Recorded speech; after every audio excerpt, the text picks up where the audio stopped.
And this is a segment that I am very, very excited about because it might be Wednesday night and we might be in Chicago, but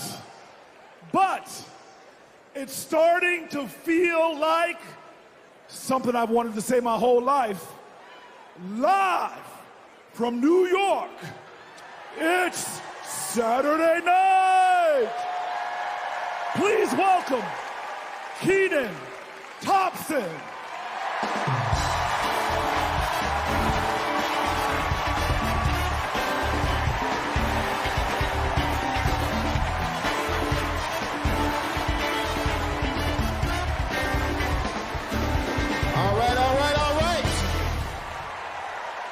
What's up, DNC? All right, y'all remember this big old book from before? When Colorado Governor Jared Polis ripped a page out of it? This is Project 2025, the Republican blueprint for a second Trump term. It is boo. It is a real document that you can read for yourself at kamalaharris.com/Project 2025. You ever seen a document that could kill a small animal and democracy at the same time? Here it is. You know how when you download an app and there are hundreds of pages there that you don't read, it's just the terms and conditions, and you just click agree, right? Well, these are the terms and conditions of a second Trump presidency. You vote for him, you vote for all of this. Let's take a look. All right, do we got Matt here with us tonight? Is Matt here? Hey, there he is. Matt, how are you, sir? All right, Matt.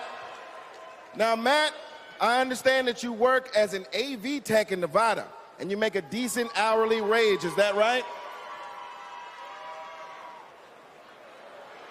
Oh, I don't know if we can hear Matt. Can we hear Matt? So who's gonna fix it? Keep speaking, Matt, so we can hear you. Okay, that's good. I guess we're gonna move on from Matt. And this is Becky. Becky, can we hear you? Hi, Kenan. It's great to be here. Thank you. All right, good. Now, Becky, you're married, correct? I am. Me and my wife have been together for about 8 years. Oh, that's amazing. Very, very cute. Thanks. But I have got some bad news for you. I hate that. On page 584, Project 2025 calls for the elimination of protections for LGBTQ plus Americans.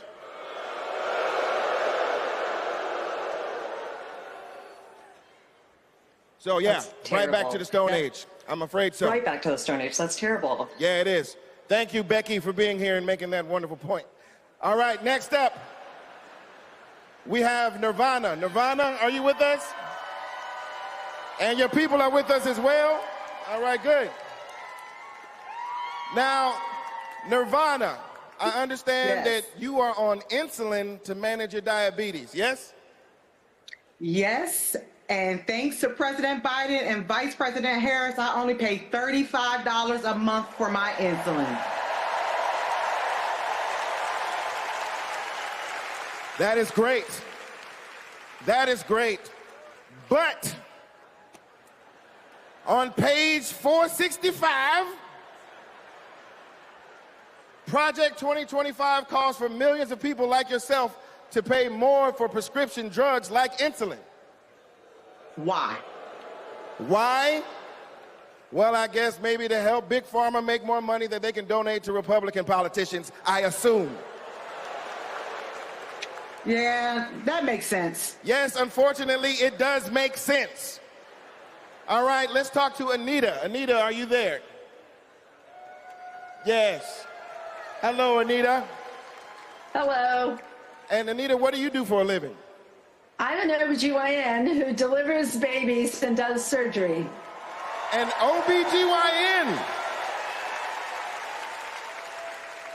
She is an OBGYN that delivers babies. Uh-oh.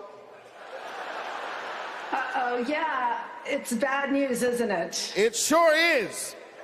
On page 459, Project 2025 resurrects a law from the 1800s called the Comstock Act to ban abortion nationwide and throw healthcare providers in jail.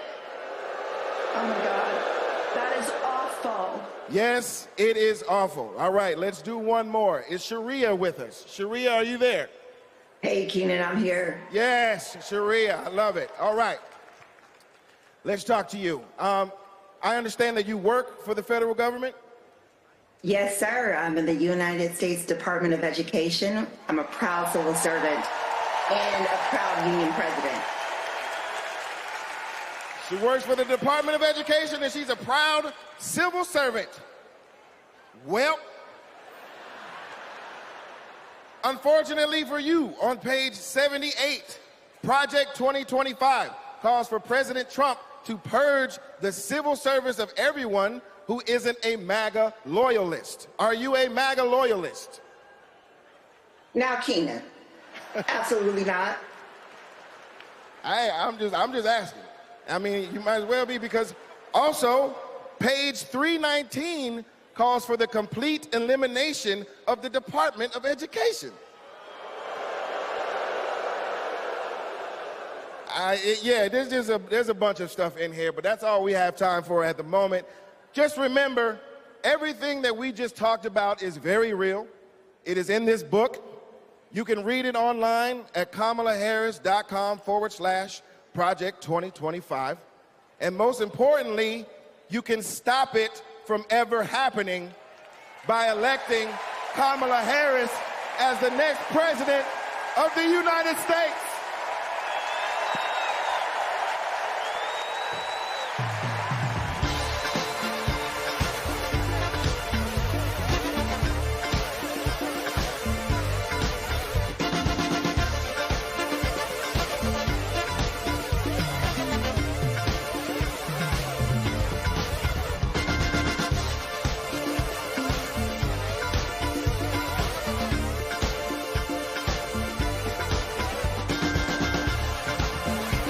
Please welcome award-winning producer and writer, Mindy Kaling.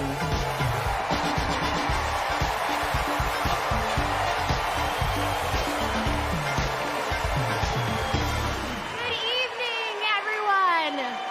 Hello. Hello and welcome.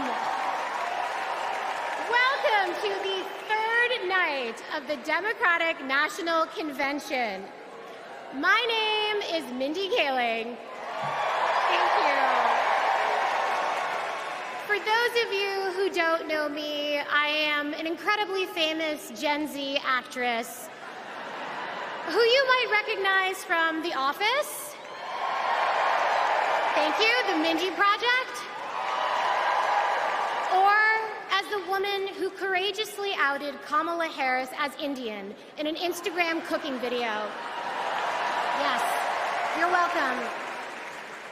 I am so proud to be here supporting my friend.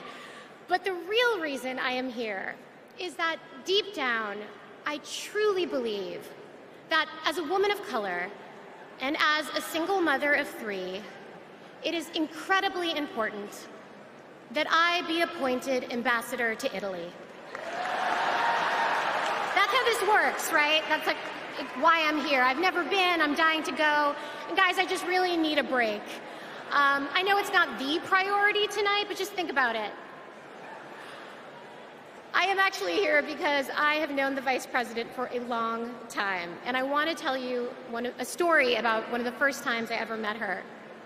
She wasn't Madam Vice President then. She was my senator, and we were filming a video where she came to my home to cook dosas, a South Indian dish. Yes. It's not every day that a senator comes over, and I was pretty nervous.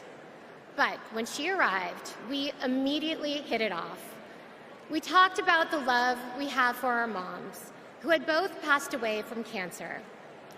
Both of our mothers were immigrants from India, who came to America and committed their lives to serving others. My mother, Swati, became an OBGYN. Thank you. Kamala's mother, Shyamala, became a scientist with a PhD who dedicated her life to trying to find a cure for cancer.